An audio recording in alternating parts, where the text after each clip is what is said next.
बच्चा उठाना थोड़े दो पैसे थोड़ा महबूबा जी वो हमारे उस दिन का विक्टिम भी है, उस दिन का भी विक्टिम है। बच्चे तो बहुत ही क्या करें, ये तो दिल दुखाने वाली बात हुई है। आपने देखा है एक एक शख्स की 6-6 बच्चियां हैं, 3-3 बच्चे हैं, बूढ़ी माँ है और मजदूरी करने के लिए बेचारे गए थे और वहाँ इनकी मौत हो गई।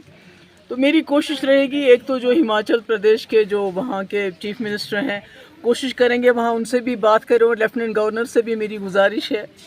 कि ये बहुत ही गरीब लोग हैं, इनका एक्सीडेंट हुआ है, इनके पास रहने को जगह भी नहीं है कई लोगों के पास, इनकी पूरी तरह से मदद की जाए ताकि ये बेचारे जो औरतें पीछे रह गई हैं बच्चे लेके ये अपनी ज़िंदगी जो है कम से कम आगे गुजार सके। वो जो चले गए इस दुनिया से वो तो वापस नहीं आ सकते,